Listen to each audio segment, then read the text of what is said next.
రహదారులపై హాయిగా సాగిపోదాం. వైకాపా హయాంలో గుంతలమయం. చింతలు తీర్చిన కూటమి ప్రభుత్వం. ఇప్పటికీ 90% పనులు పూర్తి. సో మనం రాష్ట్రంలో చూసుకున్నట్లయితే రహదారులకు మళ్ళీ మహర్దశ అయితే వచ్చింది. రాష్ట్ర వ్యాప్తంగా రహదారులు అత్యంత ఘోరంగా మారాయి. గతంలోని ఒక అడుగుకో గుంతతో వాహనదారులకు ప్రత్యక్ష నరకం చూసేవారు.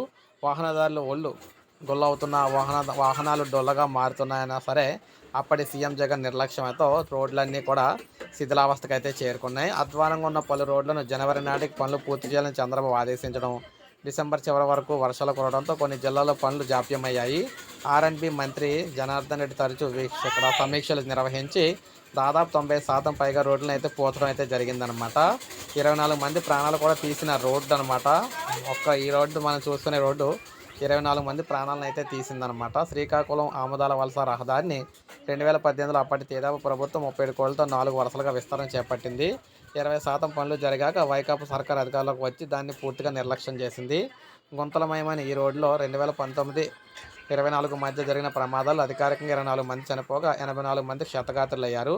అయినా సరే 10 కిలోమీటర్ల మేర బాగు చేయలేకపోయారు. కూటమి ప్రభుత్వం వచ్చిన వెంటనే గుత్తేదారులకు 16 కోట్లు బకాయిలు చెల్లించింది. దీంతో ఆముదాల వలస శ్రీకాకుళం నగరంలో ఆదివారంపేట వరకు కూడా రహదారి బాగా అద్దంలో అయితే ఇలా విధంగా మెరుస్తూ ఉందన్నమాట.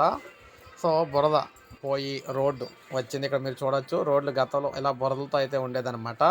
ఇది పల్నాడు జిల్లాలోని మాచర్ల, కారంపూడి, వినుకొండ ప్రధాన రహదారిలోని వాణికుంట వద్ద నాడు దుస్థితి ఇది. వైకాపా సర్కారు ఈ రోడ్లో గుంతలు కూడా పొడ్చే పాపన పోలేదు. కూటమి ప్రభుత్వం వచ్చాక 101 అంటే 1,05,00,000తో మరమ్మతులు చేసి గుంతలు మొత్తం లేకుండా ఈ విధంగా నీట్గా అయితే తయారు చేశారు. ఇక్కడ నిధులు ఇచ్చి కూడా దారి చూపి మీరు చూసుకున్నట్లయితే కాకినాడ జిల్లా పెద్దాపురం నుంచి కట్టమూరు మీదుగా జగ్గంపేట వెళ్లే రహదారి ఇది. గతంలో తెదేపా హయాంలో 2015లో పెద్దాపురం నుంచి తిమ్మాపురం వరకు 11 కోట్లతో ఈ రహదారి పనులు చేపట్టారు. 2019లో వైకాపా ప్రభుత్వం వచ్చాక గుత్తేదారులకు బిల్లులు చెల్లించకపోవడంతో పనులు ఆగిపోయాయి. కూటమి ప్రభుత్వం వచ్చాక నిధులు ఇవ్వడంతో వాహనదారుల కష్టాలు తీరి రోడ్డు అయితే ఈ విధంగా వేయడం అయితే జరిగింది.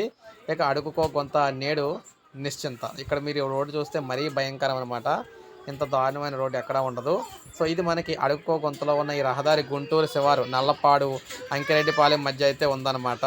జాతీయ రహదారిని అనుసంధానం చేసేదే కావడం, పలు విద్యా సంస్థలు, కంపెనీలు ఇటువైపు ఉండటంతో నిత్యం వేల మంది ఈ రోడ్లో రాకపోకలు సాగిస్తారు. సో జగన్ జమాలో కనీసం దీన్ని గుంతలో కూడా పోడ్చలేదన్నమాట. ఇప్పుడు సిఆర్డీఏ పరిధిలో ఉన్న మరో 2.7 కిలోమీటర్ల వరకు కూడా 3.10 కోట్లతో ఈ పనులు అయితే చేపట్టి ఇప్పుడు ఈ రోడ్ని నీట్గా అయితే తయారు చేయడం అయితే జరిగింది. నాడు అధ్వానం నీడైతే అద్దంలో అయితే మెరిసిందనమాట. ఇది కృష్ణా జిల్లా గన్నవరం మండలం కేసరపల్లి నుంచి ఉప్పులూరు వెళ్లే రహదారి. ప్రయాణించమంటే వాహనదారులు తీవ్ర ఇబ్బందులు పడేవారు. వాహనదారులు వెళ్ళడానికే భయపడేవారు. కొత్త ప్రభుత్వం ఏర్పడిన తర్వాత ఈ రోడ్డుని అయితే ఈ విధంగా నీట్గా తయారు చేయడం అయితే జరిగిందనమాట. సో ఇది మరీ దారుణం. ఇది ఇంకా చూసుకున్నట్లయితే ఇది మన కృష్ణా జిల్లా గన్నవరం మండలం కేసరపల్లి నుంచి కంకిపాడు వెళ్ళే మార్గంలో ఉందన్నమాట. దీన్ని కూడా ఈ విధంగా నీట్గా తయారు చేయడం అయితే జరిగింది. 1 కాదు 2 కాదు, రాష్ట్ర వ్యాప్తంగా ఇదే పరిస్థితి. ఇది మనకి పశ్చిమ గోదావరి జిల్లా తాడేపల్లిగూడెం మండలం బాదంపూడి వై జంక్షన్ నుంచి ప్రత్తిపాడు వై జంక్షన్ వరకు ఉన్న రహదారిలో భారీ గుంతలు, చెరువులు అయితే ఉన్నాయన్నమాట. 40 లక్షల్లో దీని అయితే ఈ విధంగా పోర్చడం అయితే జరిగింది. ఇక ముఖ్యంగా ఇది మరీ అయితే దారుణం అనమాట. ఇదంతా కూడా ఇది మనకు అనకాపల్లి జిల్లాలోని యలమంచిలి గాజువాక రోడ్డులో పరవాడ మండలం వెన్నెలపాలెం వద్ద భారీ గుంతలతో వాహనదారులు నరకం చూసేవారు. సో మనకి కూటమి సర్కారు వచ్చిన తర్వాత దీన్ని ఈ విధంగా రోడ్డుని అయితే బాగు చేయడం జరిగిందనమాట. ఈ రోడ్డు కూడా మనం చూసుకుంటే శ్రీ సత్యసాయి జిల్లాలోని